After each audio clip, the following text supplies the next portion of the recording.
Saint-Esprit, merci pour ta grâce.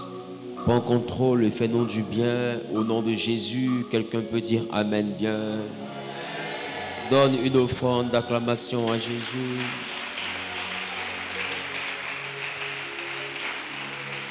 Apprécie Dieu pour ton voisin. Apprécie Dieu pour ton voisin.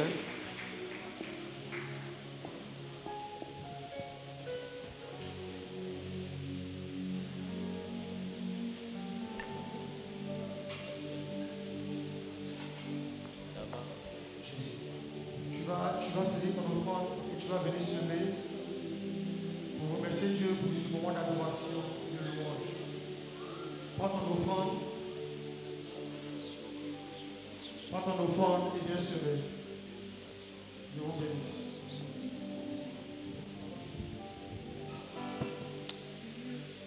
Tu peux venir, tu peux venir. Plein d'allégresse, car moi tu m'as délivré de mes malheurs. Seigneur mon Dieu, merci à toi. Car moi tu m'as délivré de mes malheurs. Seigneur mon Dieu, merci à toi. Il me faut de chanter. Il me faut de chanter un chant. Yes. Car toi tu m'as délivré de mes malheurs. Seigneur mon Dieu, merci à toi. Car toi tu m'as délivré de mes malheurs. Seigneur mon Dieu. Je te sacrifierai à jamais mon cœur. Tu es le Dieu tout-puissant. Je te sacrifierai à jamais. Hey! Tu es le Dieu tout-puissant. Je te servirai.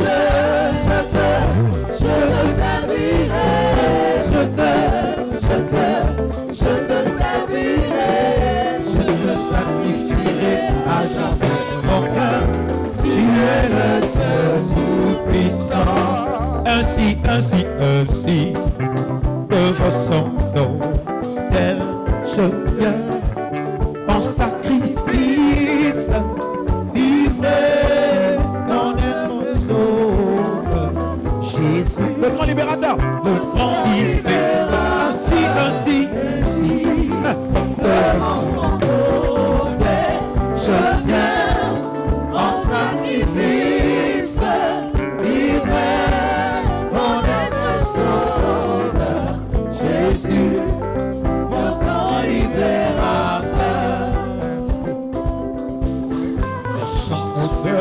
Ces offrandes sont bénies au nom de Jésus. Quelqu'un a dit Amen bien.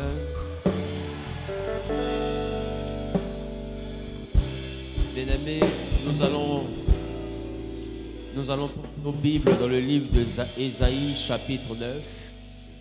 En Ésaïe, le chapitre 9, nous allons lire à partir du verset 6. Dans d'autres versions, c'est le verset 5. Mais dans la version 8 secondes, c'est le verset 6.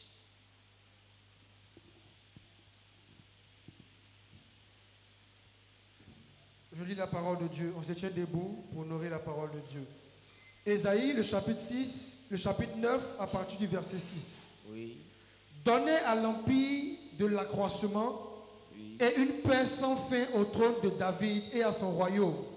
C'est que dans ta version, c'est le verset 5. Ok. Le verset 5. Car un enfant nous est né, un fils nous est donné, et la domination reposera sur son épaule. On l'appellera admirable, conseiller, Dieu puissant, Père éternel, Prince de paix. Alléluia. Amen. Assieds-toi dans la présence de Dieu.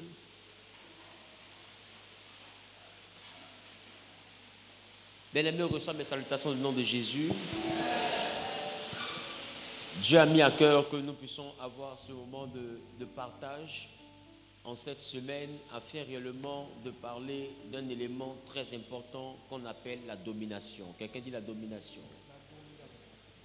Vous savez, nous sommes dans un monde où nous devons comprendre que tout ce qu'il y a dans le monde que Dieu a créé obéit à la loi des forces. Qui comprend ce que je dis? Obéit à la loi des forces. Alors on peut même parler des forces de la nature. Donc, quand on parle de force, cela veut faire mention de puissance. Cela veut faire mention de capacité. Donc, tout ce que Dieu a créé a en son sein une forme de capacité. La preuve, quand Dieu a créé l'homme à son image, il a dit à Adam, dominez et assujettissez la terre. Amen. Donc, dès le début, Dieu a introduit la domination. Parce que Dieu connaît l'environnement dans lequel l'homme se trouvait. C'est un environnement dans lequel, sans domination, tu ne peux pas manifester la destinée. Est-ce que je parle à quelqu'un? Je vais te faire comprendre que nous sommes dans un monde où j'ai coutume de dire, si tu n'as pas effrayé quelqu'un, quelqu'un va t'effrayer. Nous sommes dans un monde où si tu n'influences pas, tu es influencé. Nous sommes dans un monde où si tu ne règnes pas, tu subis. Nous ne sommes pas dans un monde de neutralité. Nous ne sommes pas dans un monde de neutralité. C'est-à-dire qu'il n'y a pas d'endroit de pause. Soit tu es parmi ceux qui sont en haut,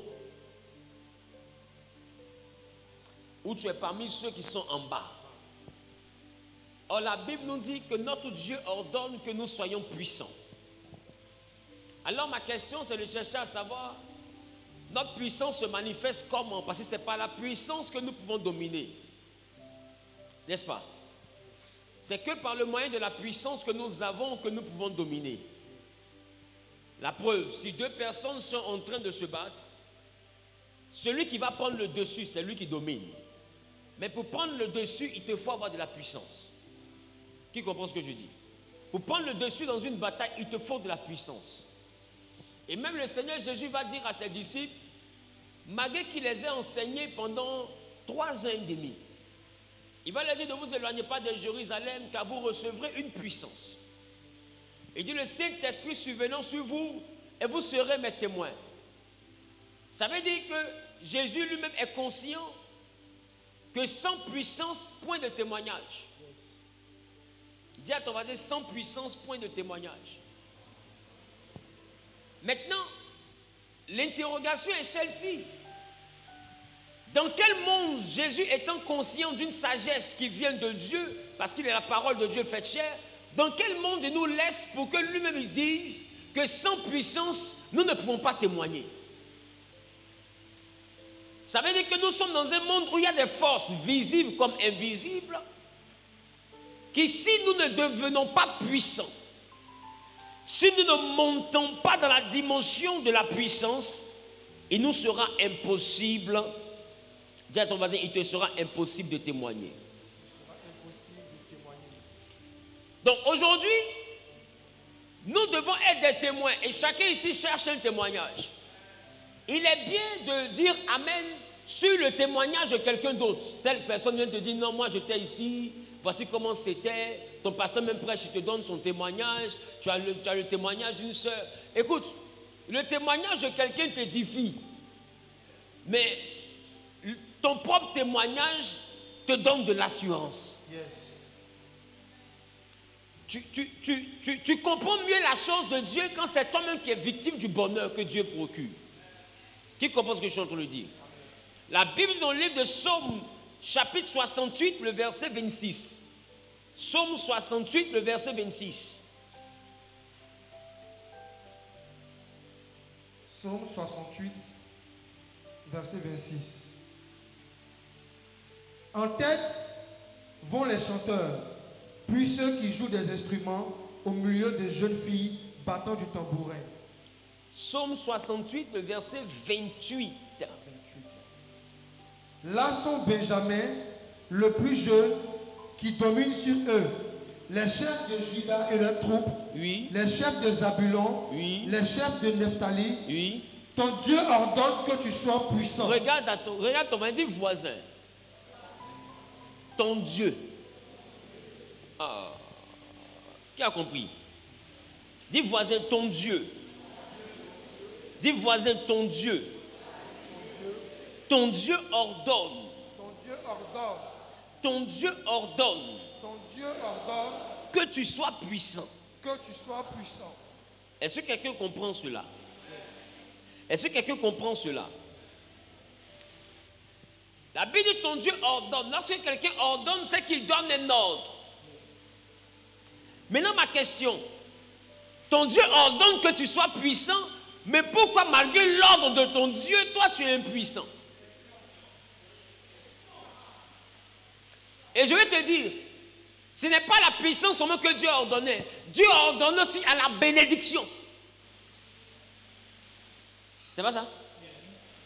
Dieu a aussi ordonné à la bénédiction de nous suivre dans toutes nos voies. Mais bizarrement, on a l'impression que c'est même la malédiction même qui nous suit.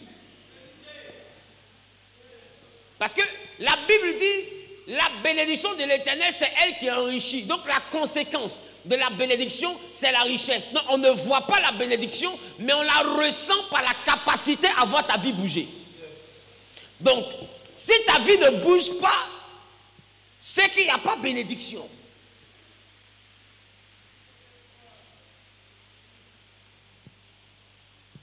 Dis à ton voisin, on dirait c'est vrai. La bénédiction, c'est différent de se saluer à l'église. Sois béni. Je parle à quelqu'un. Tu ne peux pas recevoir la bénédiction et rester le même. S'il y a une chose que tu ne forces pas quand tu es béni, c'est de réussir. La réussite ne dépend pas de toi. Jacob était béni. Même quand on lui a dit, les brebis qui vont t'appartenir doivent être marquetées et achetées. Le troupeau n'avait aucune marque, n'avait aucune tache. Mais la bénédiction qui était sur la vie de Jacob a fabriqué tache. Yes. Je vais te dire que la bénédiction, quand elle est sur quelqu'un, elle n'obéit plus à la règle normale. Tu dois déboucher vers la gloire. La bénédiction se charge de comment ça va se faire. Toi, tu te charges d'être victime de la bénédiction, mais la bénédiction se charge de trouver le chemin pour que ta vie change. Ça ne dépend plus de toi, ça ne dépend plus de tes efforts, ça dépend de ce qui t'accompagne. La bénédiction est une énergie qui rend la vie facile. Oh, la Bible dit que Dieu aussi a ordonné. Ah. C'est ça?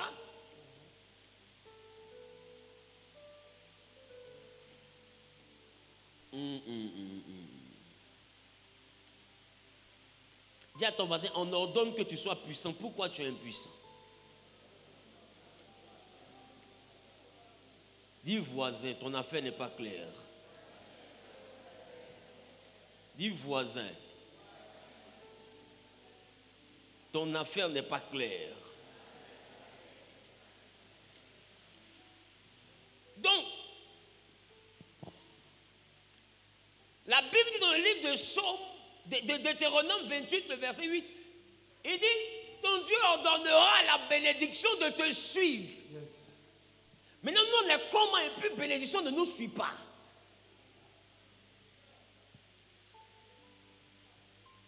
Et puis, il y a une chose encore qui me plaît, c'est que la Bible dit, vous verrez la différence entre ceux qui adorent Dieu et ceux qui ne l'adorent pas, entre ceux qui le servent et ceux qui ne le servent pas, entre ceux qui le craignent et ceux qui ne le craignent pas. Maintenant, ma question, pourquoi est-ce que véritablement on voit la différence, mais dans le mauvais sens? Je reprends. Quand quelqu'un te dit tu sers Dieu, donc tu fais bien, alors on verra la différence entre toi qui sers Dieu et toi et celui qui ne le sert pas. Ça veut dire que ta vie va donner un résultat différent de celui qui ne sert pas Dieu, et de manière tangible, tout le monde pourra voir le bonheur qu'il y a à servir Dieu. Qui comprend ce que ça signifie? Donc ça veut dire que normalement, ce que nous voyons dans le monde devait se retrouver dans l'église. Maintenant, Dieu ordonne à la bénédiction de venir. Et il ordonne aussi que tu sois puissant. Mais bizarrement, tu es impuissant et tu comprends que ta vie est remplie de beaucoup de cascades. Qui remarque ça? Et ta vie n'avance pas et tu es dans des périls, tu es dans des vallées, tu es dans des épreuves et puis tu ne comprends pas. Mais j'ai envie de te dire une chose. Quand Dieu ordonne que tu sois puissant, sache que la puissance ne descend pas dans ta vie quand tu regardes la télé.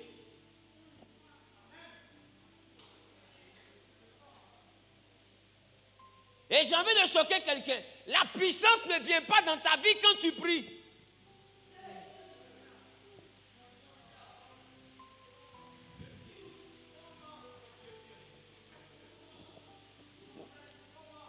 La souffrance ne vient pas dans ta vie quand tu pries. La puissance de Dieu vient dans ta vie quand tu souffres. Je reprends. Non, attends.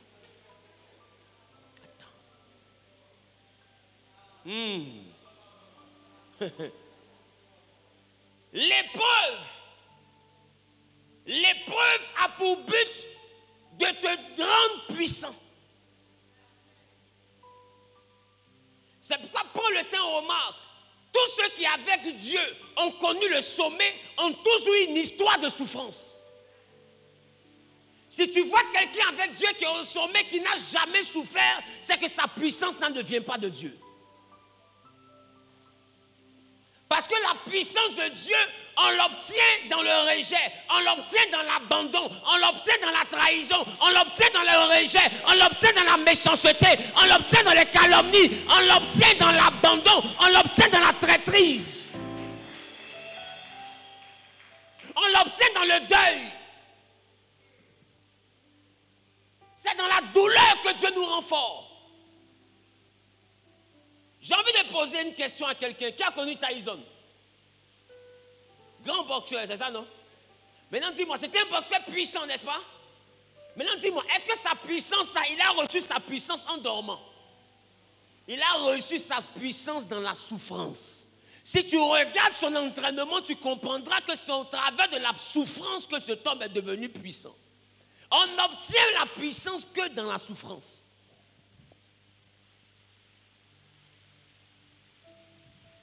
C'est pourquoi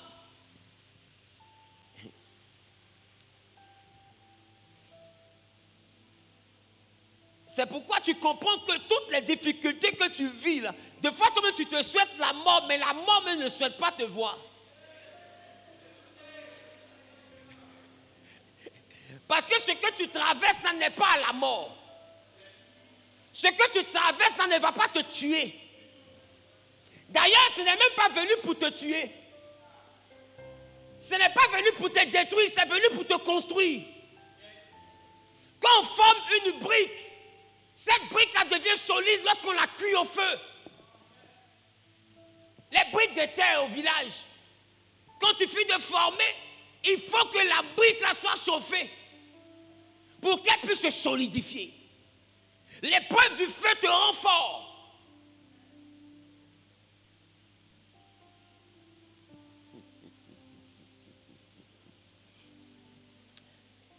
Alors la Bible dit que ton Dieu ordonne que toi tu sois puissant. Et quand on regarde ça, on se comporte comme les gens qui devaient aller à Canaan. Vous savez, on leur a dit aller à Canaan dans un pays où coule le lait et le miel. Mais ils ont oublié que le miel est toujours à côté des abeilles. Si Dieu te parle du miel, il n'a pas besoin de te parler des abeilles. Toi-même, il faut te parler des abeilles. Je ne sais pas si quelqu'un comprend ce que je dis. La puissance est le résultat d'un parcours d'épreuve. Regarde. Même notre Seigneur Jésus, pour avoir tout pouvoir dans le ciel, sur la terre, il a fallu d'abord qu'il porte la croix. Il a fallu qu'il souffre à la croix. Il a fallu qu'on le flagelle. Il a fallu qu'on l'humilie. Il a fallu que ses disciples, même l'un de ses disciples, dit, je ne l'ai jamais connu. C'est-à-dire qu'on l'abandonne. On le renie. Il a fallu lui-même qu'un de ses disciples le vende. C'est-à-dire que la traîtrise. Il a fallu réellement que ceux qu'il a guéris puissent préférer un voleur plutôt que lui. Il a fallu que les gens le rejettent. Et quand ils l'ont cloué à la croix, quand il est sorti du tombeau, il dit, tout pouvoir m'a été donné dans le ciel et sur la terre. Remarquez, quand il devait aller souffrir, il a prié Dieu d'éloigner la coupe, mais Dieu n'a rien dit. La Bible dit, Dieu a gardé le silence, parce qu'en réalité, le degré de puissance que le nom de Jésus doit avoir nécessite cette dimension de souffrance. La souffrance est un peu comme la fondation d'une maison qu'on doit construire. Laisse-moi te dire, si Dieu te promet d'être grand plus que tous tes frères et que Dieu te montre les étoiles en train de se prosterner devant toi, il faut t'attendre à tomber dans un puits. Joseph s'est vu élevé dans le ciel comme une étoile. Mais quand il s'est réveillé, on l'avait jeté dans un puits plus bas que terre. Il s'est vu dans un champ moissonné, mais quand il s'est réveillé, on l'a vendu en tant qu'esclave. Mais tout ça, c'était calculé par Dieu afin de former le Joseph du rêve. Tu ne deviendras pas qui Dieu veut que tu sois si tu ne passes pas par la vallée de l'ombre de la mort. C'est pourquoi je suis en train de dire à un homme, si tu passes par des moments où tu ne comprends plus rien, il n'y a rien à comprendre. Laisse-moi te dire, là où on ne comprend plus rien, c'est qu'il n'y a rien à comprendre. Tout ce qu'on te demande, avance. Il n'y a rien à comprendre. De fois, ça ressemble à un chemin où tu vas mourir dedans. Mais quand Jésus a pris ce chemin, sur ce chemin, ça ressemblait au chemin de la mort. Mais même quand il est mort, il est revenu à la vie. Les gens vont vouloir se moquer de toi par cause du chemin que tu empruntes. Mais les mêmes vont te revoir revenir dans une autre dimension de gloire. Je dis à quelqu'un, la puissance s'obtient dans les épreuves.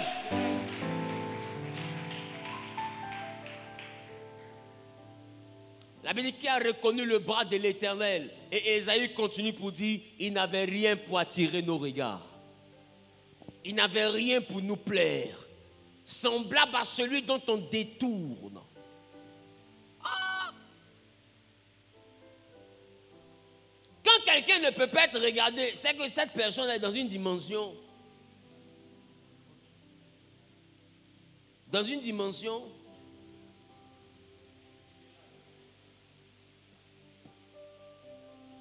Et toi, tu es là, pourquoi ma vie est comme ça? Ta vie est comme ça parce que tu es glorieux. Ne regarde pas ton parcours, regarde la destination. Tu sais, des fois, quand on voyage, on traverse la forêt, mais là où on s'en va, ce n'est pas dans la brousse. Et je reprends. Ce n'est pas parce que tu traverses la forêt que tu vas en brousse. Des fois, Dieu t'envoie en ville, mais il te fait traverser la forêt. Il dit, un enfant nous est donné. Mais l'enfant là, ce n'est pas sur lui que la domination repose. La domination repose sur un fils. Un enfant nous est donné, mais c'est un fils qui nous est donné. Les enfants ne dominent pas, c'est les fils. Et ce qui fait la différence entre un enfant et un fils, c'est l'expérience de la vie. Le fils a eu le temps de voir des choses sous le soleil. Et regarde ce qu'il dit. Il dit, la domination reposera sur son épaule. Alors, j'ai compris que pour dominer, il te faut avoir des épaules solides. Parce que la domination ne repose pas ailleurs que sur les épaules. Donc, ça veut dire que quand Dieu veut te donner la domination, il y a quelque chose qui voit si c'est solide ou pas.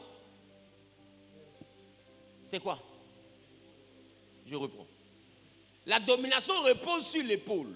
Donc quand Dieu veut te donner la domination dans ta génération, il y a quelque chose qui teste. Ma question. Si le chef d'État doit s'asseoir sur cette chaise, son chef de protocole, quand il arrive, il vérifie que quoi est solide.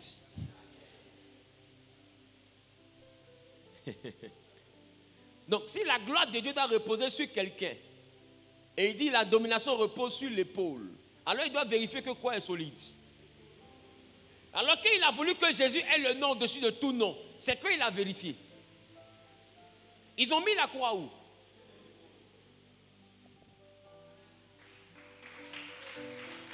Il a porté la croix où? C'est pour éprouver quoi? C'est pour voir que quoi est solide. Maintenant, après, Jésus dit, si vous voulez me suivre, que chacun se charge de sa croix. C'est-à-dire que chacun aussi va prendre la même croix aussi de sa destinée et puis mettre sur l'épaule, parce que c'est quand on voit que ton épaule est solide que la domination descend. La domination ne descend pas tant que tu n'as pas prouvé à Dieu que tu es solide. Voilà pourquoi un enfant de Dieu souffre. Et j'ai envie de te dire, la galère de fois n'est pas une malédiction. De fois la galère te rend intelligent. Laissez-moi vous dire, les yeux spirituels et le don de discernement viennent bien dans la vie de quelqu'un qui est en galère. Quand tu es piqué, ton discernement spirituel est très aiguisé.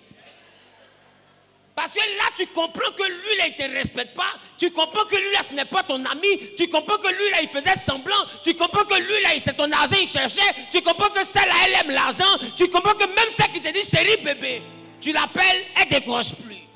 L'argent te donne un bon discernement. Je dis, la défaite est orpheline, mais la victoire à 1000 pères. Voilà pourquoi il y a des moments où Dieu te fait passer par des moments de difficultés financières. Pour que tu aies le temps de voir qui t'entoure. Remarque, quand les hommes voient que tu n'as plus rien, les masques tombent. Les 15 textos deviennent un texto chaque 2 jours. Les hommes même ont regardé, ils ont dit, quand l'argent finit, l'amour sort par la fenêtre. Je parle à quelqu'un. Je prie que dans les épreuves dans lesquelles tu te trouves, que l'Éternel te donne de pouvoir avoir un discernement sur ton environnement. J'ai appris avec Dieu que quand il nous éprouve, c'est qu'il y a quelque chose qui veut nous montrer. Que Dieu te donne le discernement dans ces temps d'épreuve. Qu'il te donne le discernement dans ces temps de difficulté. Qu'il te donne le discernement dans ces temps que tu traverses. Qui a dit Amen au bien propriétaire. Au nom suprême de... Il a dit dans sa parole, quand je marche, c'est ça? Dans la vallée de l'ombre de la mort. Dis à ton voisin, dans la vallée, on ne s'arrête pas. Dans la vallée, on marche. Dans la vallée, on ne s'arrête pas. Quand ta vie va dans la vallée, où tout est compliqué, ne t'arrête pas. Ce n'est pas parce que c'est compliqué que tu vas te décourager. J'ai envie de te dire, ce n'est pas compliqué. Des gens ont vécu plus dur que toi, mais ont fini milliardaires. Ce n'est pas compliqué, c'est juste la vallée que tu traverses. Et d'ailleurs, dans la vallée, il n'y a pas la mort. La Bible dit, quand je marche dans la vallée de l'ombre de la mort, l'ombre de la mort n'est pas la mort. L'ombre de la mort, c'est lorsque la mort est frappée par la lumière et son ombre vient sur moi. Ce n'est pas la mort qui vient sur moi, mais c'est son ombre qui vient sur moi. La galère n'est pas venue sur toi, mais c'est l'ombre qui est venue sur toi. C'est pourquoi tu peux manquer d'argent, mais tu n'es pas pauvre. Parce que nous, ce n'est pas la galère qui nous touche, mais c'est l'ombre de la galère. Nous ne sommes pas maudits. Nous sommes victimes des ombres. Et Dieu fait semblant pour que l'ombre te touche, pour que tu vois le vrai visage des gens. Là, tu vas comprendre que si ombre m'a touché et puis se comporte comme ça, et si galère même m'avait touché. C'est pourquoi je suis en train de voir quelqu'un se relever de la vallée. Tu n'as pas dit Amen. Je suis en train de voir quelqu'un se relever de la vallée. J'ai dit tes ennemis ont trop vite parlé. J'ai dit tes adversaires ont trop vite parlé. Ah, je dis tes persécuteurs ont trop vite parlé. Les calomniateurs ont trop vite parlé. Ils ont vendu la peau de loup avant de l'avoir tué. Ils ont vendu la peau de loup avant de l'avoir tué. Et maintenant ton Dieu te relève dans la vallée. Qui a dit Amen, bien que cela lui arrive. Au nom suprême de...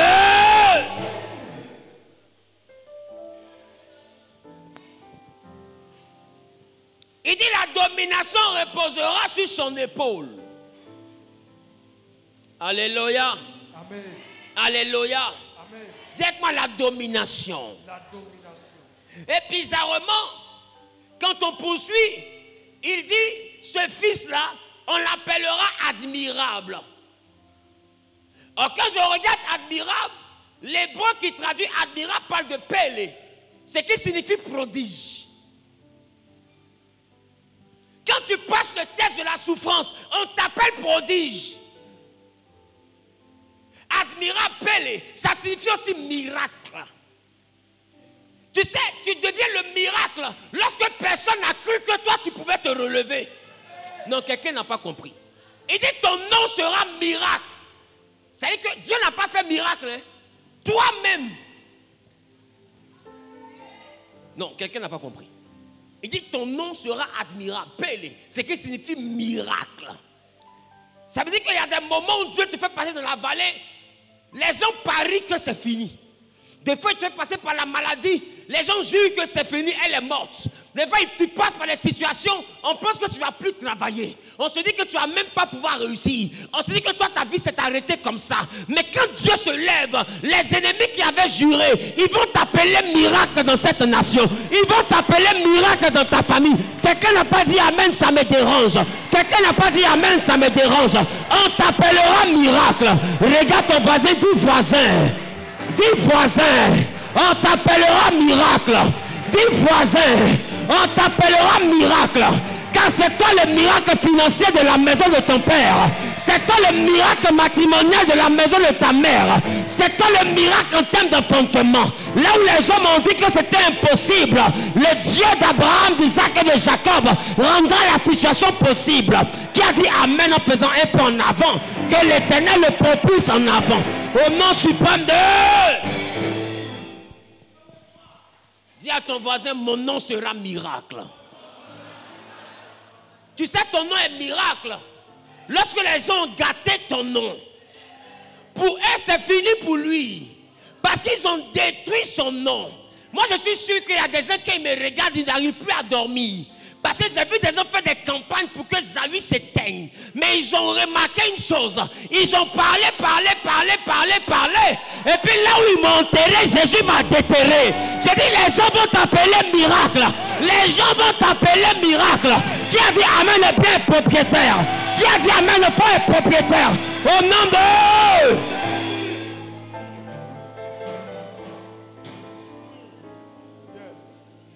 Quand tu es un enfant de Dieu, on t'appelle miracle.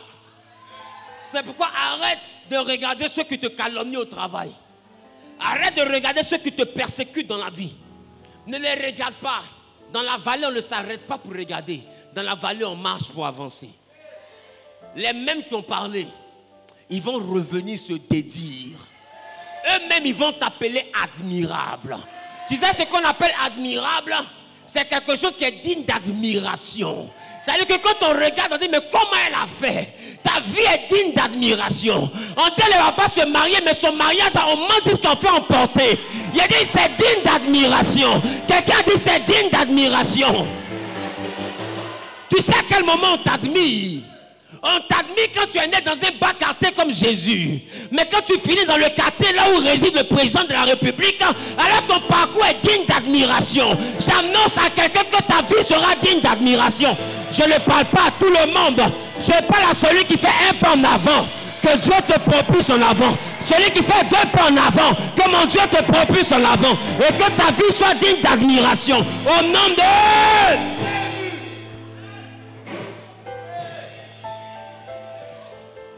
Tu sais, on admire. Lorsque dans le jeu de course des chevaux, on peut parier sur le favori, mais on ne parie jamais sur le tocard. Même bizarrement, c'est quand le tocard rentre dans la course, c'est là que la course la paye.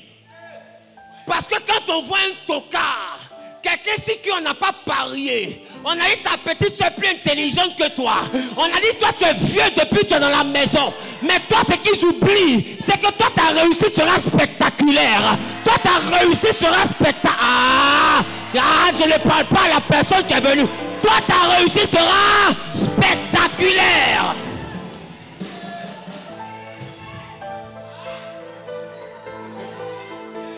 Quand le toka rentre dans la course, tout le monde regarde la course. Et les favoris sont en tête. Les favoris sont en tête. Derrière les favoris, il y a ceux que les anglophones appellent les outsiders. C'est-à-dire qu'eux, ils ne sont pas favoris, mais on sent que leur vie, ça va un peu. Maintenant, les tocards, eux, ils sont derrière là-bas. L'admiration, c'est lorsque les spectateurs se lèvent dans les tribunes parce qu'on va le tocar dépasser l'outsider. On va le tocar dépasser les favoris. C'est là on comprend. C'est là on comprend. C'est là on comprend que le toka avait un Dieu. Le toka avait un Dieu. Il a dit dans sa parole, plusieurs parmi les derniers seront les premiers. Quand Dieu veut te bénir, il te prend derrière pour t'envoyer devant. Je déclare, je décrète. Ah, la personne n'est pas venue.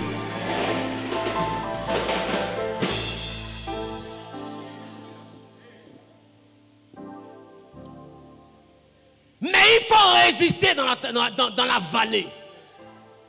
Ne regarde pas le poids de la croix. Ne regarde pas le poids de la croix, mais regarde l'éclat de la gloire. Est-ce que vous savez pourquoi David s'est battu contre Goliath? Parce que sa famille est une famille de bergers. C'est-à-dire que même dans leur avenir, ils n'ont pas un autre avenir, ce n'est pas mouton. Et puis on demande, on dit à David, est-ce que tu connais la récompense? David dit, c'est quoi la récompense? On dit, la récompense, c'est que celui qui tue Goliath devient le beau du roi. C'est-à-dire qu'il passe d'une famille de bergers à une famille d'espérance royale. David dit, même si je dois mourir, je vais mourir en essayant. Parce que si je tue Goliath, on n'est plus jamais les bergers, mais nous sommes une famille royale. J'annonce à quelqu'un, aïe, aïe, aïe, aïe, aïe. Non, quelqu'un n'a pas bien compris, il est encore assis. Je suis en train de dire, le Goliath qui est dressé face à toi, et tu as l'impression que rien ne va. Tu te bats avec depuis 5 ans, depuis 10 ans. Mais la bonne nouvelle que je t'annonce, c'est que si Goliath tombe, à partir de toi, une gloire jamais existante dans la famille va se... Aïe, aïe, aïe, aïe, aïe.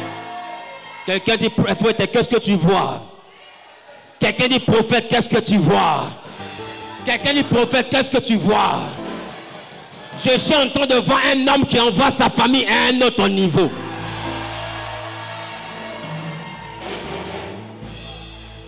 Voilà la raison pour laquelle dimanche dernier j'ai parlé de Joseph.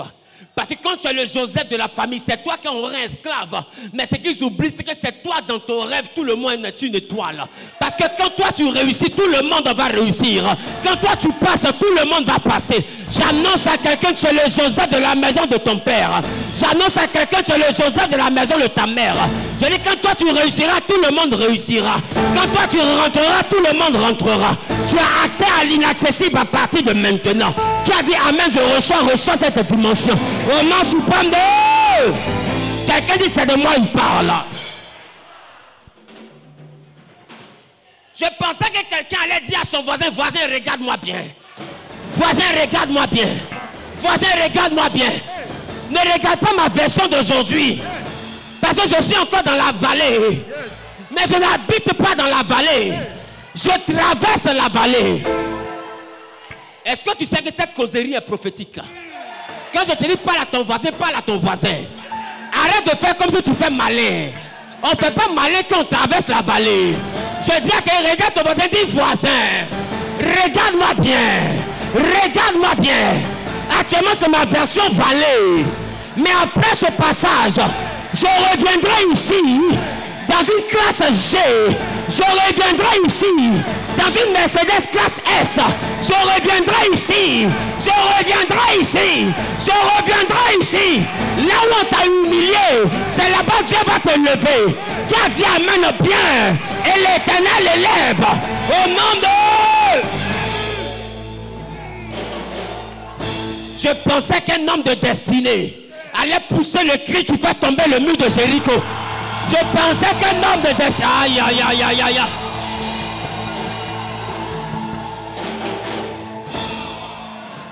Il y a des hommes qu'on ne peut pas arrêter.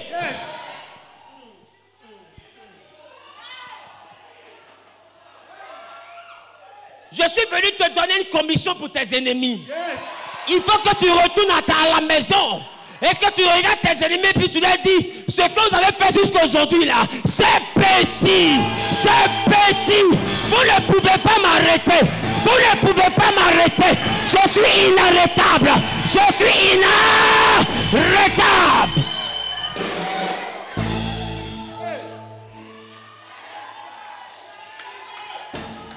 Ton Dieu ne peut pas empêcher qu'on te combatte. Donc toi qui dis pourquoi on me combat, je suis venu te dire, ton Dieu ne peut pas empêcher qu'on te combatte. Mais ton Dieu empêche qu'on puisse te vaincre. Il t'a dit on te fera la guerre. Mais ce qui est sûr, c'est qu'on ne te vaincra pas. Donc, moi, Zahü, je ne m'inquiète pas du nombre de guerres qu'on me fait. Parce que je sais que peu importe le nombre de guerres, on ne me vaincra pas. Tu sais pourquoi? Parce que celui qui est né de l'esprit est esprit. Oh, l'esprit, c'est le vent. Ça veut dire qu'au stade où tu es arrivé là, dans le combat, la Bible dit que Dieu ordonne que ses serviteurs soient des vents. C'est la dimension où tu deviens inarrêtable. La dimension où tu deviens insaisissable. Où on veut t'attraper devant, tu passes en bas. On veut t'attraper en bas, tu passes en haut. On veut t'attraper en haut, tu passes à gauche. On veut by fire, by force, toi tu réussiras. By fire, by force, toi tu réussiras. Regarde ton voisin, dis voisin. Moi je réussirai. Et personne n'empêchera ma réussite.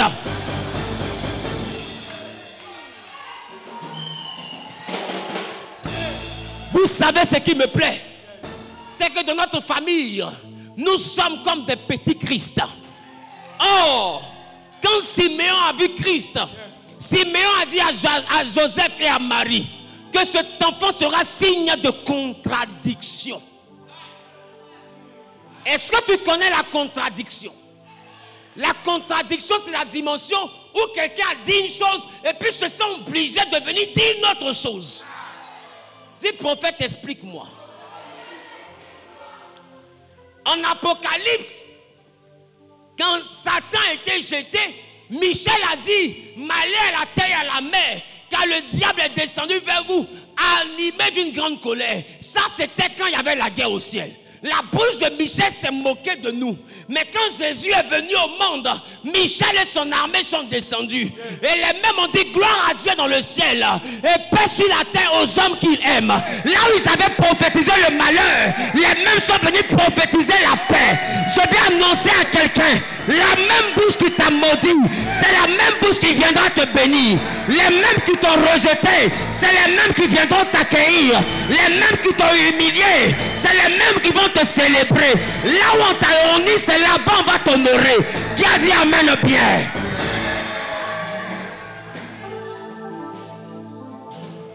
C'est pourquoi si dans ta vallée on t'a honni en public, il faut savoir que c'est en public que Dieu veut te glorifier. Il ne faut pas dire ah j'ai eu trop honte. C'est pourquoi quand on te honni en public, quand on te calomnie en public, il faut bénir Dieu. Ça veut dire que Dieu a prévu te lever aussi en public. Là où on t'a humilié, c'est là-bas aussi on va te lever. On ne peut pas t'humilier en public et puis Dieu va te glorifier en secret. Ce n'est pas possible. C'est pourquoi remarque, quand Dieu veut glorifier quelqu'un, il permet que tout le quartier se moque de toi. Parce qu'une fois que tout le quartier se moque de toi, ça veut dire que tout le quartier va finir par dire ce petit-là, il avait un Dieu.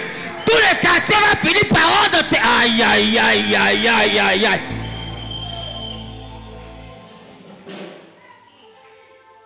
Un chrétien qui comprend ce que je prêche va se mettre à chercher à ce que Dieu augmente son nombre d'ennemis.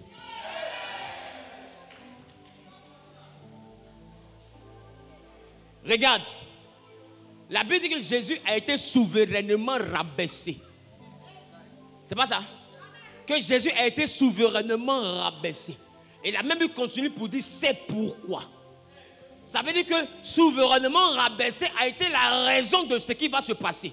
La Bible dit c'est pourquoi Dieu aussi l'a souverainement élevé.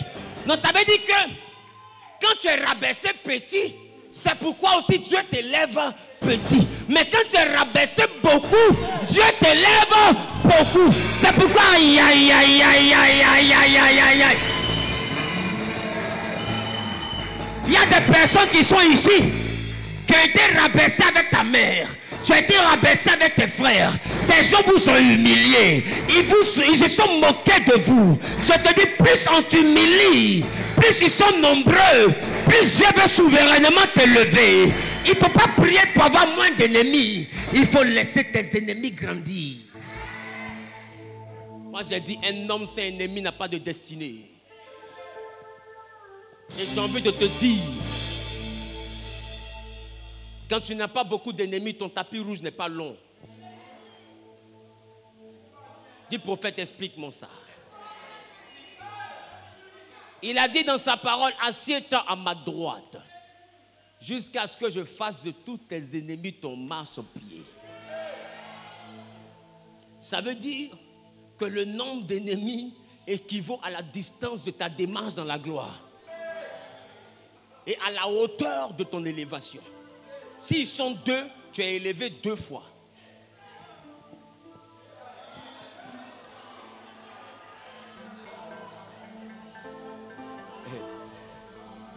C'est pourquoi je vous assure, moi qui vous prêche, quand je suis dans des périodes où on ne m'insulte pas, où on ne gâte pas mon nom, je m'inquiète. Ça veut dire que Dieu a prévu que mon élévation s'arrête. Mais quand j'entends, papa, quelqu'un a dit telle chose, je me réjouis et on voit que je pense en faire causerie, ce qui fait béret dans ça. Pourquoi? Parce que je viens de comprendre que Dieu vient d'avoir une nouvelle matière première pour fabriquer ma gloire. J'ai envie de te aïe aïe aïe aïe aïe. Il y a une dimension de la gloire que Dieu prend dans la bouche de nos ennemis. Il y a une dimension de gloire que Dieu prend dans la tête de nos ennemis. Quand ils pensent du mal, Dieu prend ce mal-là et il le change en bien. J'ai envie de te dire, 0 multiplié par 1000, ça donne 0. Mais Dieu dit, le mal qu'on médite contre toi, c'est ça que lui change en bien. Donc si on ne médite pas le mal, tu ne peux pas rentrer dans la bénédiction de Joseph. Parce que Joseph dit, c'est le mal que vous avez médité contre moi. C'est ça Dieu a changé. Dieu n'a pas annulé. Dieu n'a pas annulé. Et celui qui peut comprendre ce que je prêche doit d'abord comprendre la technologie du recyclage. Qui comprend? C'est sur ça que les gens ont pris le recyclage. Là où l'ordure peut devenir une bouteille potable. C'est-à-dire que là où les combats, les calomnies, les mauvaises pensées peuvent devenir une bénédiction. Normalement, c'est une malédiction, mais quand Dieu prend, Dieu recycle. C'est qu'ils oublient. La bénédiction est une énergie. La bonne pensée est une énergie. Mais la mauvaise pensée est aussi une énergie. Et ceux qui ont déjà fait les arts martiaux peuvent savoir une chose. Il y a une manière de frapper ton ennemi en orientant sa propre force. C'est-à-dire que de toute façon, il vient là. Avec sa propre force, tu le frappes. Sans effort. Tu diriges juste sa force et tu le vois lui-même, il saute comme un ballon. Et il s'en va tomber, boum. Tu n'as pas eu la force, mais tu as orienté sa force. C'est sa force que tu as transformée. J'ai envie de te dire, quand les gens pensent en mal de toi, c'est une énergie qu'ils laissent dans le ciel. Or, ceux qui ne savent pas, dans l'atome, ce n'est pas le neutron qui produit l'électricité, mais c'est l'électron. Or, l'électron a le signe moins. C'est-à-dire que les mauvaises pensées produisent l'électricité qui fait avancer la machine. Je vais dire à quelqu'un qui est en train de... Aïe, aïe, aïe, aïe. Quelqu'un dit, prophète, qu'est-ce que tu veux me dire? Beaucoup de mauvaises pensées égale courant haute tension. Égale groupe électrogène gospel. Je déclare maintenant que tous ceux qui pensent à ton échec, que Dieu se saisisse de leurs pensées et qu'il transforme les pensées en gloire dans ta vie. Qui a dit Amen, bien l'Éternel accomplit cette parole. Au nom de... Dis voisin, on t'appellera miracle. Dis, on t'appellera miracle. Tu sais, quand on commence à t'appeler miracle dans la famille, c'est que personne n'a cru. Vous pensez que Dieu nous choisit par hasard? Dis à ton voisin, Dieu ne nous choisit pas par hasard. Oh, dis voisin, Dieu ne nous choisit pas par hasard. Il dit numéro 1, quand la domination est sur ton épaule, c'est-à-dire quand tu montes dans l'épreuve que ton épaule est solide, Dieu te donne la domination et on t'appelle admirable, miracle. Mais on t'appelle aussi conseiller. Or, conseiller signifie prophétiser.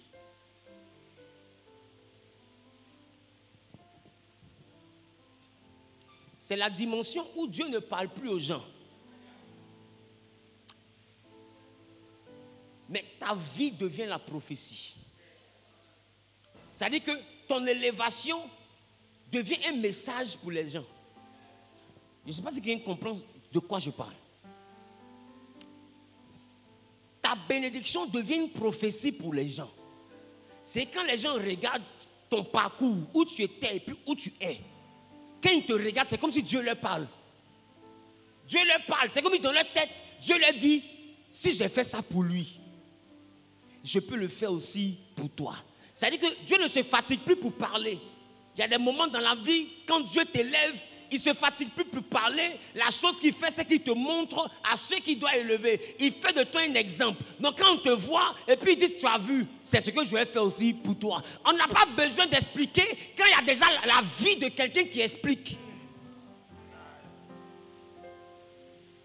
C'est pourquoi il y a des moments, quand tu es stérile, Dieu te fait accoucher. Et puis deux fois, il permet qu'une autre stérile voit ton témoignage ou entende ton témoignage. Dès l'instant qu'elle entend ton témoignage, Dieu lui dit dans sa tête, si tu as vu pour celle-là, je le ferai aussi pour toi. C'est la dimension où ta vie devient le message. C'est la dimension où quand tu expliques d'où tu viens, et puis quand on regarde où tu es arrivé, ton parcours devient une prophétie. C'est pourquoi il dit, on t'appellera admirable et conseiller. C'est-à-dire que ta vie même donne un conseil. Ta vie même dit à une fille, persévère. Parce que si tu as été capable de faire ça pour elle, alors il le fera aussi pour toi. Ta vie donne envie à quelqu'un de ne pas laisser la main de Dieu. Tu deviens une source d'inspiration. Tu deviens une source de foi. Quand les gens te voient, ils ont la foi. Ils ont envie de croire et de continuer à croire. Ils ont envie de prier de toutes leurs forces parce que ta vie démontre que Dieu existe. Ton parcours démontre que Dieu existe. Ton parcours démontre que la Bible est vraie. Ton parcours démontre que Dieu est le rémunérateur de ceux qui le cherchent. Parce qu'ils étaient témoins de comment tu as cherché Dieu. Et puis ils ont vu comment tu as trouvé Dieu. Donc par ta vie, ils cherchent Dieu. Je te souhaite que tu deviennes la prophétie de ta génération. Ah, mais je te dis, un bon modèle de gloire. On n'est jamais modèle d'un héritier. Si quelqu'un a hérité des milliards, est-ce qu'il a besoin d'avoir un modèle de pauvreté? Celui qui cherche le modèle de pauvreté, là, le pauvre, là, son modèle, ce n'est pas celui qui est né dans un château. Son modèle, c'est celui qui est né dans la même condition que lui, ou deux fois dans une condition pire que sa condition. Quand il le voit vivre et mourir dans un château, son parcours devient une inspiration. Qui comprend ce que je dis? Parce qu'il reconnaît sa vie dans le parcours de celui-ci. Ta vie sera un livre ouvert. Et un jour, quelqu'un va se rappeler de toi. Et puis, si Dieu a été capable de faire ça pour lui, là, voici comment il se comportait. Voici comment il se comportait. Voici ce qu'il dit qu'il faisait. Voici comment il priait. Alors moi aussi, je ne vais pas aller vers les fétiches. Je vais prier de la même manière. Je vais jeûner de la même manière. Je vais patienter de la même manière. Parce que si Dieu a fait ça pour lui, son histoire est une prophétie pour moi. C'est que Dieu va le faire pour moi. Je déclare que tu sois une prophétie pour les générations à venir. Ah!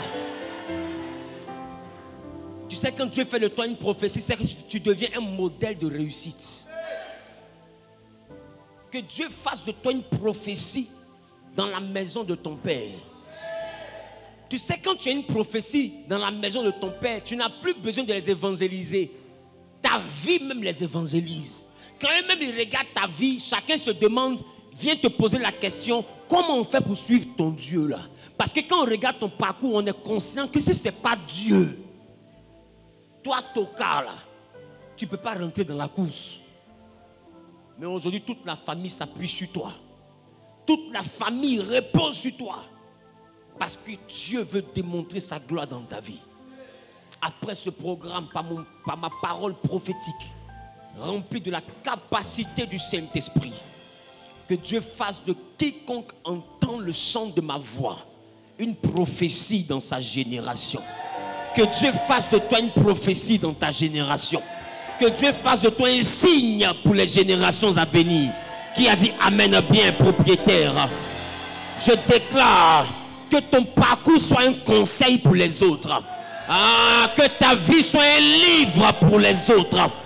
Qu'au travers de ta vie, que plusieurs puissent avoir la sagesse. Qu'au travers de ta réussite, que plusieurs aient la crainte de Dieu. Celui qui a dit Amen bien, que l'Éternel accomplisse cette parole. Au nom de...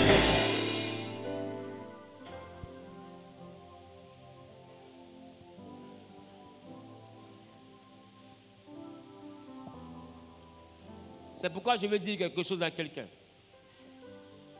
Quand tu comprends ce que je suis en train de prêcher, dans la vallée, reste digne. Reste digne. Tu sais, là où tu t'en vas là, c'est pas tout le monde qui a le droit de dire que tu es son ex. Aujourd'hui, tu n'as pas de nom. Mais dans 5 ans, dire que tu es son ex va lui donner nom. C'est pourquoi Dieu te dit, reste digne. Parce qu'il y a des collaborations, il y a des amitiés, il y a des relations. D'aimer, ça va te donner la honte. Parce que c'est là, ils vont te montrer photo où tu étais à la plage avec lui. Vous ne croyez pas?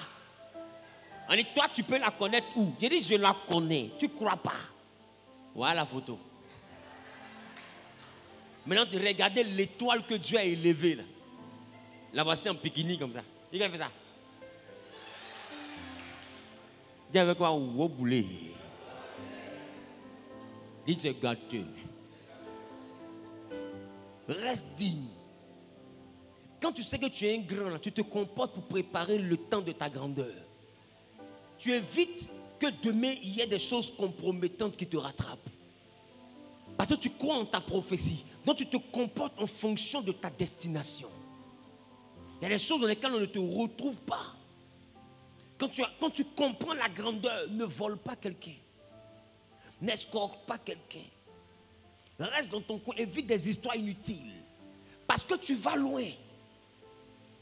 Demande, mais ne supplie personne. Demander, c'est divin. Quand on n'a pas là, on demande. Est-ce que tu peux me rendre un service? Mais si tu sens que la personne veut que tu la supplies, ne l'appelle plus. Reste digne. Le seul que tu dois supplier, même dans la galère, c'est Dieu. J'ai envie de te dire, il y a des gens, 1, tu les supplies, 2, ils ne t'aident pas, 3, ils sont en gâter ton nom. Et puis ils te disent, appelle-moi. Et tu remarques que tu l'appelles, il ne décroche pas. Mais des fois, il ne décroche pas parce qu'il assis et les gens, regardez, il m'appelle encore. Vraiment, les gens fatiguent. C'est forcé. Oh, c'est lui qui a dit appelle, hein? Mais il prend ton appel là pour prendre point.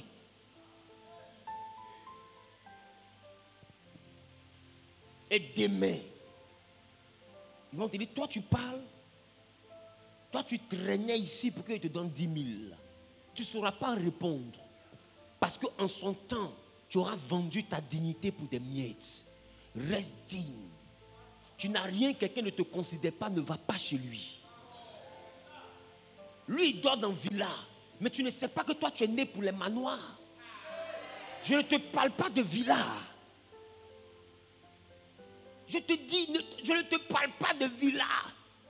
Et même quand quelqu'un te chasse de chez lui, S'il t'a dit qu'il te reproche quelque chose, présente les excuses. Séparez-vous en de bons termes.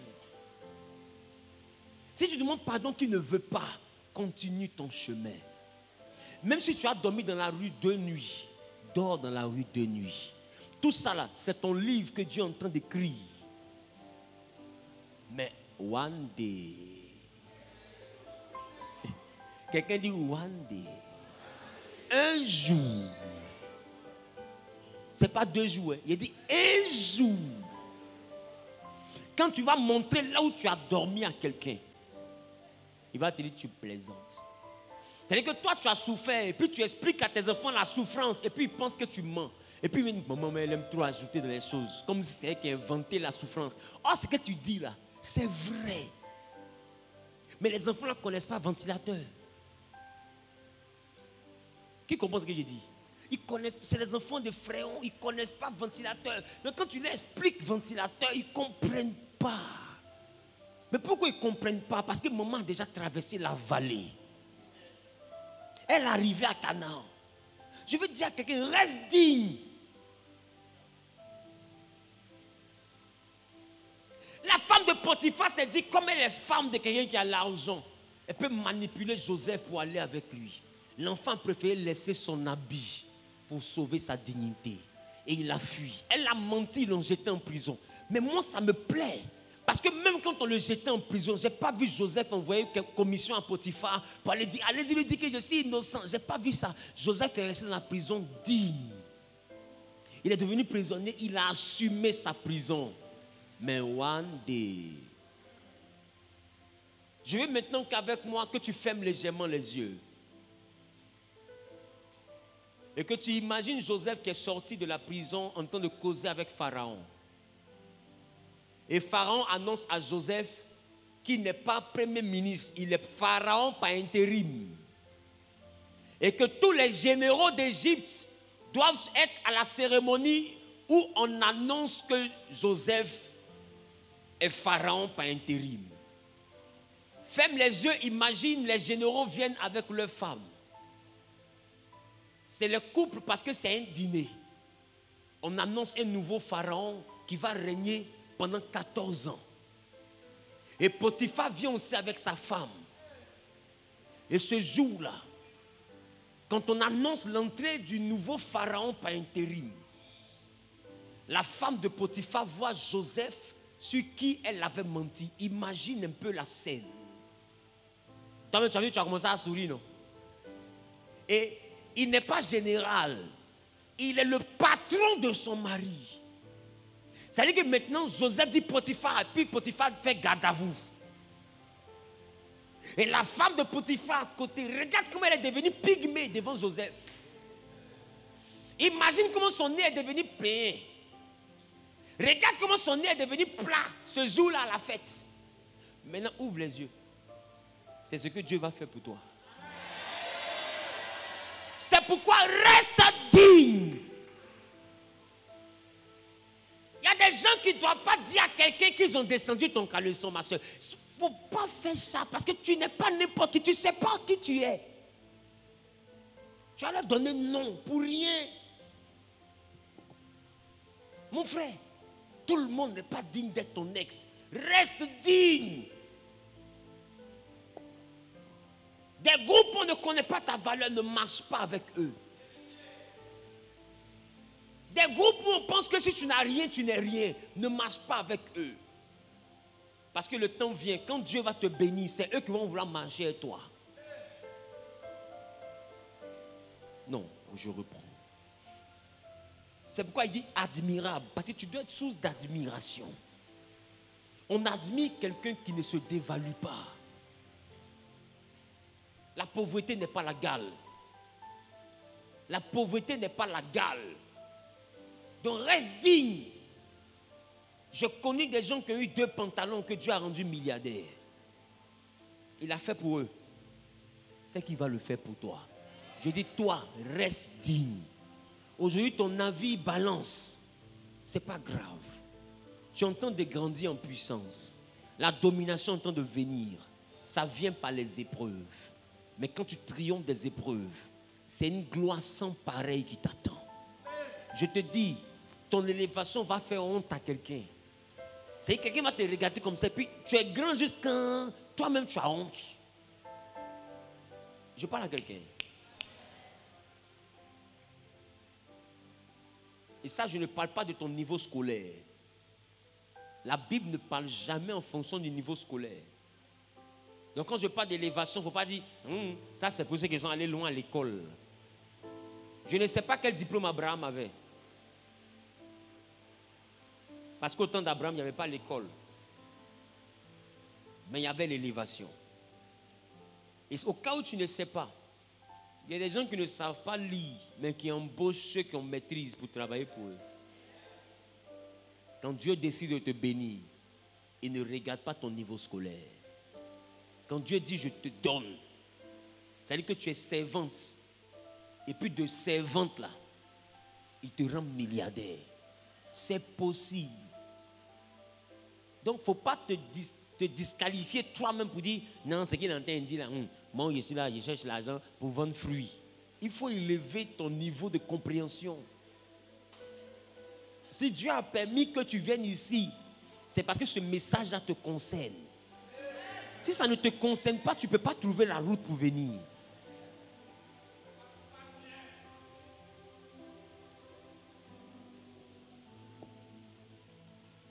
Quand je me rappelle de quand des gens me parlaient, je comprends aujourd'hui que quand on te parle, il faut accepter que tout est possible. Parce que comme je te prêche aujourd'hui, il y a des gens qui prêchaient, et puis moi-même ça me faisait rire. D'autres même prophétisaient sur moi, et puis ils me demandent, ceux-là s'ils sont sûrs qu'ils voient.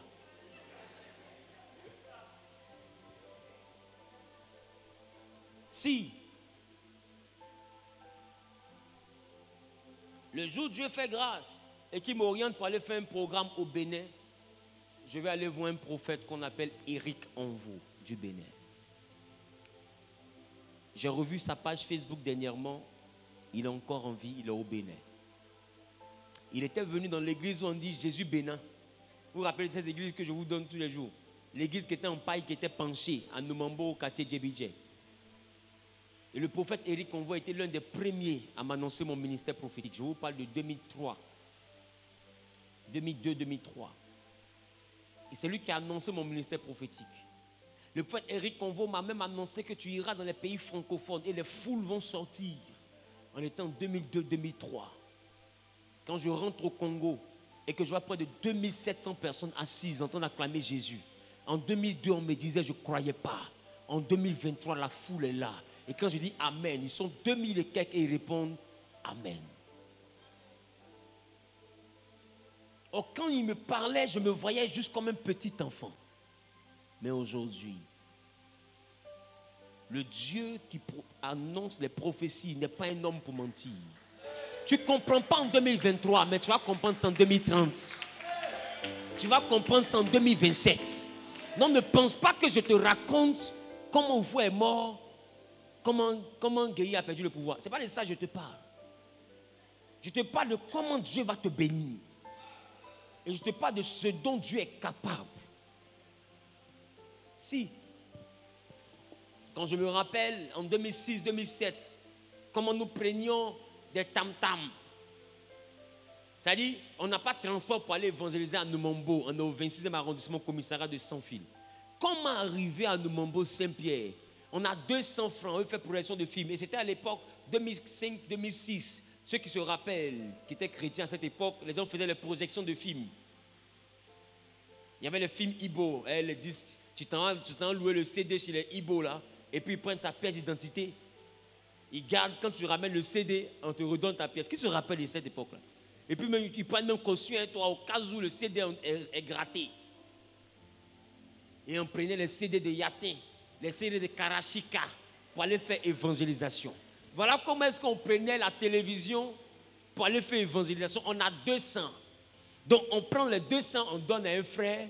Lui prend la télé, il prend 100 francs du Carrefour sans fil pour aller à Fred Nobel. Et puis 100 francs retour parce que les gens d'Anoumambo, ils ne font pas offrande. Donc nous on a déjà calculé dans nos 200 là, aller et puis retour.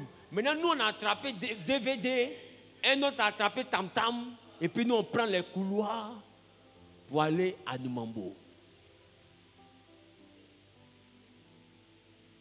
Je me rappelle de ça comme si c'était hier. Mais aujourd'hui, on arrive à partir jusqu'en Afrique centrale à 12. Et puis tout le monde monte dans l'avion. On arrive là-bas. Tout le monde est dans voiture, même car climatisé. On mange dans des meilleurs restaurants. Notre Dieu n'est pas un homme pour mentir. Tu ne sais pas où il t'envoie, donc laisse, il va te guider. Tu ne sais pas, tu n'as aucune idée de là où il t'envoie. Aucune idée. Je me souviens qu'en 2008-2009, j'ai décidé de quitter la maison de mon père. J'ai déménagé pour venir à Angré Maou. Mais il a fait aller-retour. Ça fait beau. Il voit que c'est chaud. Il fait comme l'enfant prodige. Les serviteurs dans la maison de mon père sont mieux nourris. C'est pas mieux, j'ai retourné. Un matin, je lève mes barrages. Direction Makori.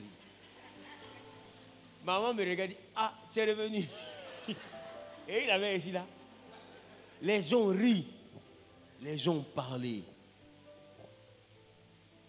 D'autres même ont mis mon ministère même dans ça. C'est-à-dire que moquerie, quand ça touche mon ministère, ministère à quoi avoir? Les gens ne sont pas concentrés. On dit taper poteau dans le loyer, toi tu accuses l'église. L'église à quoi avoir? Vous faites ça, c'est un point de loyer gospel. Mais l'église n'est pas concernée. Je parle à quelqu'un. C'est un manque de loyer pastoral. Mais l'église n'est pas concernée. Les gens ont ri quand ils ont collé l'église dedans. Et je suis revenu au Bécaye. Et 2012, j'ai décidé de repartir. Et en 2012, je me suis retrouvé dans une chambre salon au Remblai. Une chambre salon jusqu'à 2013. 2013, 2 chambres salon. 2014, une villa, 3 chambres salon. 2015, 4 chambres salon. 2016, je me suis retrouvé vers Bassam là-bas, après vers 2017. Près de 6 chambres, 2 salons. 2018, 5 chambres, 1 piscine. 2019. Oh! 2023, je suis voisin d'ambassadeurs et de ministres. Je dis à quelqu'un, laisse les gens se moquer de ton présent. Tu ne connais rien en ce qui concerne ton futur. Aujourd'hui, quand je tire mon cou comme ça, que je regarde, c'est un ministre qui est là. Quand je regarde, c'est l'ambassadeur de Suisse qui est là. Et c'est là-bas que je dors. Et quand eux, ils passent, ça ne dure pas, moi aussi, je passe. Et tu ne sais pas où Jésus t'envoie. Tu ne sais pas. Tu n'as aucune idée de ce que je t'annonce. Si tu passes par la vallée, passe de la vallée avec dignité. Aujourd'hui, ceux qui ont ri là, je les cherche. J'ai vu un ami même qui m'a regardé, qui m'a dit, qu'est-ce que tu deviens? Je lui ai dit, moi, je ne sais pas ce qu'il devient, mais ce qui est sûr, je deviens. Mais aujourd'hui, ils sont où? Ils les voient. Ils cherchent. Même dans le rétroviseur, ils ne sortent pas bien. Je vous dis ce que je vis. Dieu a remis les pendules à l'heure. C'est un Dieu qui est vrai. C'est le temps pour toi de souffrir. Souffre, mais ne perds pas ta dignité. Souffre, mais ne perds pas ta foi. Marche dans la vallée, ne t'arrête pas. Marche. Les gens rient, c'est pas grave. Tu perds tout, c'est pas grave. Avance. C'est devant qui va t'expliquer aujourd'hui. C'est le prix que tu payes. Sinon, d'autres ne passent pas par la vallée. Eux, ils sacrifient autre chose et puis ils réussissent. Nous, c'est notre vie qui est un sacrifice vivant. Voilà pourquoi la Bible dit que nous devons livrer à Dieu notre corps comme un sacrifice vivant. Ce qui sera de notre part un culte raisonnable. C'est-à-dire que Dieu, quand lui veut notre sacrifice, on ne sacrifie pas nos enfants, on ne sacrifie pas Lazare. Parce qu'il y a des gens qui sacrifient Lazare. Tu sacrifies Lazare. Tu sacrifies Lazare. Ma question, que sert-il à un homme de gagner le monde s'il perd son âme?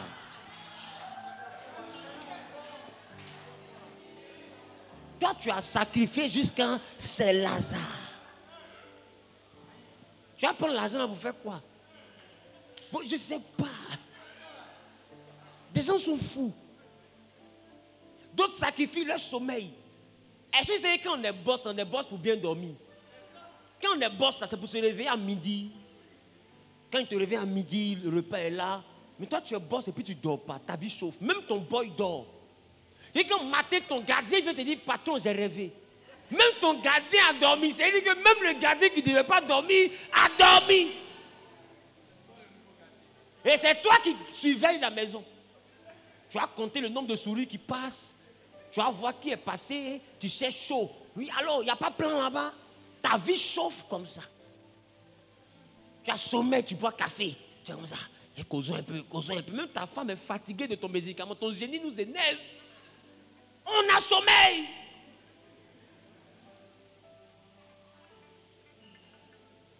Les gars, la vallée est mieux que ça. N'enviez pas les gens qui sont dans les voitures. Il y a des gens où on les voit dans leurs grosses voitures. Ils ressemblent à des gens qu'on a pris et puis on a collé dedans. C'est-à-dire que son argent et puis sa photo là, c'est pas la même chose. Tu as l'impression que c'est un braqueur. Or, quand on t'explique l'argent qu'il a, tu ne peux pas comprendre pourquoi il est aussi crasseux. Mais j'ai envie de te dire, l'eau lave. On dit l'argent rend propre. Mais c'est Dieu qui fait briller. C'est pourquoi, prends le temps, regarde-toi. Tu n'as pas l'argent. Mais quand tu décales, si on dit à quelqu'un même que toi-même tu es en danger, il ne peut pas accepter. C'est-à-dire que où tu es là, tu es dangereux jusque dans les dangers. Et puis il n'y a rien. C'est toi et puis ton porte-monnaie seul qui connaissait la vérité. Des fois même quelqu'un te demande 1000 francs, tu dis non, c'est pas la monnaie et tout. Oh, c'est pas la monnaie, ce que tu dis là, c'est pas la foi. C'est pas une affaire de monnaie. C'est pas une affaire de monnaie. Parce que lui, quand il dit je n'ai pas la monnaie, lui comprend ça en anglais, en français. Oh, il devait comprendre ça en anglais. Quand en français, il dit j'ai pas la monnaie, c'est j'ai pas de petites pièces. Mais en français, en anglais, quand il dit j'ai pas monnaie, c'est j'ai pas l'argent. On dit que je n'ai pas monnaie. Toi, tu entends en français, mais c'est parce que tu n'es pas bilingue. Ça, c'est plus à mon niveau. Hein. C'est qu'à ce moment, il t'a dit, si tu ne comprends pas anglais, c'est plus à mon niveau. Dis à ton voisin, ce n'est plus à mon niveau. Donc maintenant, si quelqu'un te demande là, tu dis, je n'ai pas monnaie. Maintenant, s'il ne comprend pas, tu dis, c'est que tu n'as pas compris là. Ça ne me concerne plus. Ça, c'est plus à mon niveau. Moi, je t'ai déjà expliqué. Je parle à quelqu'un?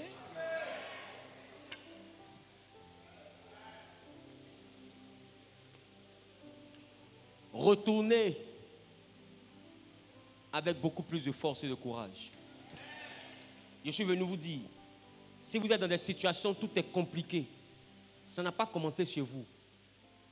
Ça a commencé chez les enfants de Dieu. Tous les enfants de Dieu, depuis Abraham, ont vécu ça. Abraham a vécu la famine. Isaac a vécu la famine. Jacob a vécu la famine. Les enfants de Jacob, eux, ce n'est pas famine. Eux, c'est esclavage même, ils ont vécu. Mais la vie de tout le monde est finie dans la gloire. Avec Dieu, la fin d'une chose vaut mieux que son commencement.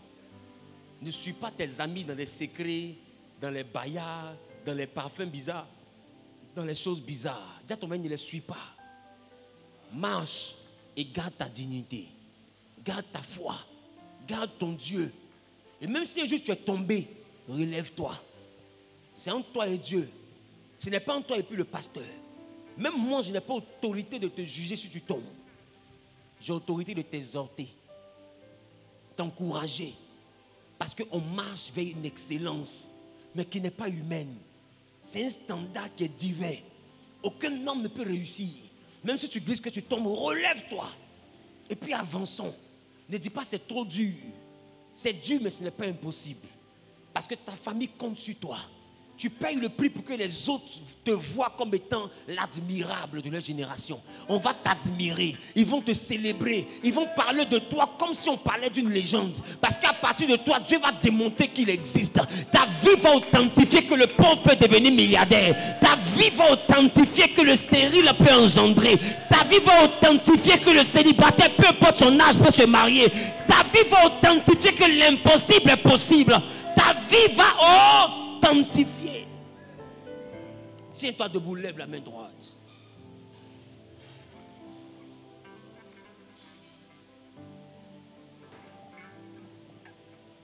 Est-ce que je peux avoir de l'huile?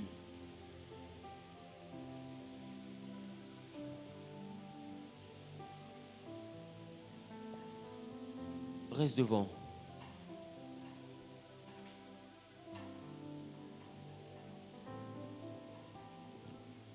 Si je donnais ce message, c'est parce que quand je venais le dimanche, il m'a dit, annonce au peuple que la domination reposera sur leurs épaules. Alors ayez les épaules solides. Dieu est avec vous. Dieu est avec vous. Dieu est avec vous. Dis à ton voisin, Dieu est avec toi.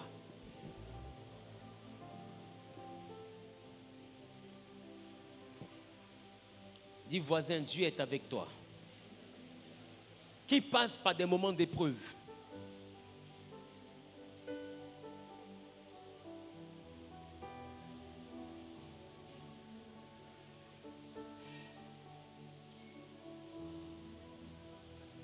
Je ne sais pas ce que tu traverses. Mais aujourd'hui, ce que les gens appellent l'évangile de prospérité,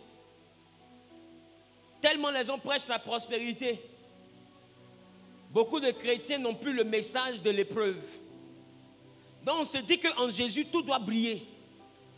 Et quand on ne brille pas, de fois on est dans la confusion. Parce que ce n'est pas ça on s'attendait. On s'attendait à accepter Jésus, puis un coup ça allait marcher. Mais je veux te dire, avec le Seigneur, le Dieu d'Abraham, il nous éprouve avant de nous élever. Ta vie ne peut pas faire l'exception. Et je te dis, ton épreuve peut ne pas être financière. Et que tu peux être en train de me regarder, tu es né dans une famille où tu n'as jamais connu la galère. C'est-à-dire que quand tu es pauvre, là, c'est que tu as 200 millions. Il y a des gens comme ça. Mais de fois, ton épreuve est ailleurs. Dans du rejet, dans des échecs. Tu as l'argent, mais tout ce que tu fais ne réussit pas.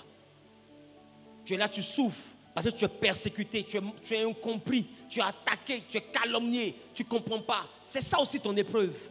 L'épreuve n'est pas seulement l'argent. Non, ne pense pas que comme tu n'as rien, c'est toi, c'est la galère qui est l'épreuve. Non, il y a des gens qui ont l'argent, mais l'épreuve, c'est une maladie. De fois, l'épreuve, c'est une stérilité. De fois, l'épreuve, c'est un célibat. De fois, l'épreuve, c'est un ensemble de malheurs qui te frappent. Ce n'est pas forcément l'argent. Je parle à quelqu'un. Dis avec moi, Emmanuel est là. Dis avec moi, Seigneur. Face à l'épreuve. Viens l'aider. Face à l'épreuve. En pleine vallée. En pleine difficulté. Là où il y a l'ombre de la mort. Il m'arrive de regarder à l'horizon, mais je ne vois rien arriver. Il m'arrive de regarder autour de moi, mais je ne vois même pas un signe d'un déclic. Et il m'arrive de penser que je suis abandonné. Aujourd'hui, tu as envoyé ton serviteur, le révérend Wilfried Zawi, prophète établi sur la maison Genèse, pour m'enseigner que la traversée est une étape pour ma prophétie, est une étape pour ma gloire. Apprends-moi à garder la dignité, à garder la foi dans cette vallée que je traverse. Aide-moi à rester debout, à ne point te lâcher, à rester connecté à toi dans cette vallée. Car c'est toi qui fais apparaître la gloire. Il est dit en Ésaïe, l'obscurité couvre les peuples, mais sur moi, l'Éternel se lève. Sur moi, sa gloire apparaît. Alors j'ai compris que la gloire qui doit venir dans ma vie, elle ne va pas arriver, mais elle va apparaître. Ça veut dire que c'est la loi du tout à coup. Alors Père, je comprends pourquoi, regardant l'horizon, je ne vois rien. Car la gloire que tu me promets, elle apparaîtra. Je n'aurai pas le temps de me rendre compte que cette gloire sera déjà là. Dans mon domaine professionnel, financier, sentimental, spirituel, dans tous les domaines, ma gloire apparaît. Seigneur, je prie en ma qualité de prophète afin de te consacrer cette huile. Je prie que quiconque sera oint par cette huile retrouve la force qui lui manquait. Seigneur, tu m'as fait comprendre, et ce n'est pas seulement à moi, même à mes pères avant moi, que l'épreuve est un parcours inévitable pour la gloire. Et même quand tu avais promis Canaan, tu as fait passer ton peuple par le désert pour montrer qu'il n'y a pas de gloire sans épreuve. Aujourd'hui, tes enfants, nous sommes tous dans la vallée et nous aspirons à rentrer à la terre promise. Je prie que cette onction d'huile apporte la force, la capacité, développe le dynamisme, la puissance qui agit en nous, afin que, Père, que dans la vallée, que nos ennemis soient soumis à notre autorité, que les fléaux et la peste qui frappent en plein midi ne nous atteignent point, ni nous, ni notre maison. Que dans la vallée, dans ce désert, que tout comme tu as pourvu aux besoins d'Israël, que tu nous apportes la manne, les cailles et l'eau qui sort du rocher. C'est là que dans ce désert, que nos vêtements ne soient point usés et que nos chaussures ne soient point usées. Seigneur, je prie que par cette onction d'huile, que pendant le jour, à cause de la chaleur du soleil, que tu te transformes en nuée afin de les préserver des rayons solaires. Que dans la vie de ton peuple, que durant la nuit, à cause du froid du désert, que tu te transformes en colonne de feu afin de les réchauffer. C'est là que dans le désert, que tous ceux qui les entourent constatent qu'ils ont un Dieu et qu'ils ne sont pas seuls. Gloire et louange te reviennent. Car à leur entrée à Canaan, tu fais se prosterner devant eux, tous Cananéens. Et ils prennent possession de leur territoire. Ils prennent possession de leur héritage. Je déclare pour quiconque est à la porte de Canaan que cette onction d'huile te donne de posséder ton héritage, de posséder ton miracle. Quiconque est à la porte d'une élévation, mais qui se retrouve avec une opposition liée aux Cananéens, je déclare que par cette onction d'huile, que quiconque était Aman dans ta vie chancelle tombe au nom de Jésus. Et tout comme Madoché, que tu sois promu. Tout comme Joseph, que tu sois promu. Et que tout Goliath qui empêche ta destinée de s'accomplir chancelle tombe. Que cette onction précipite tes pas vers la réussite. Que cette onction précipite tes pas vers les opportunités. Que cette onction d'huile précipite tes pas vers les bonnes nouvelles. Vers les bonnes connexions. Vers le bon territoire, vers les bonnes affaires, au nom de Jésus-Christ de Nazareth. Par cette onction d'huile, que quiconque te verra ait à cœur de te bénir, que la domination physique comme spirituelle repose sur tes épaules, et qu'à partir de cette onction, que ton nom dans ta génération soit miracle, que ton nom dans ta génération soit prophétie, et que ta vie soit un conseil pour tes petits frères. Que ta vie soit un exemple pour les générations à venir. Que ta vie soit un témoignage vivant pour l'Église. Et pour l'Église dans le monde. Qu'à partir de toi, que même des païens se convertissent. Qu'à partir de ta vie, que même des païens se convertissent. Que des occultistes se convertissent. Que ta vie soit une source d'inspiration. Que ta vie donne envie de connaître le Dieu d'Abraham. Au nom de... Il en sera ainsi. Il en est ainsi. Et ainsi, les temps, les circonstances et les événements demeureront. Par cette onction d'huile, la bénédiction te poursuivra. Et chaque jour, tu te lèveras dans la domination. Chaque matin, ta domination se renforcera. ton niveau spirituel s'accroîtra. Tu monteras en dimension. Tu monteras en puissance. Tout ce que tu liras sera lié. Tout ce que tu délieras sera délié. Quiconque se lève contre ton jugement, tu le condamnes au nom de Jésus. Merci Seigneur, car tu as accompli cette parole. Au nom de Jésus-Christ. Amen. Prends juste un peu.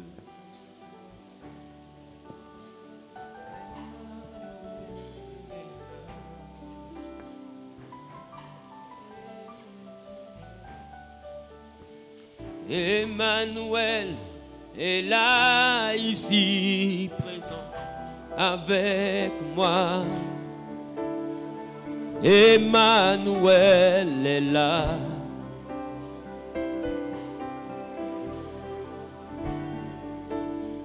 Emmanuel est là, ici, présent. Emmanuel est là.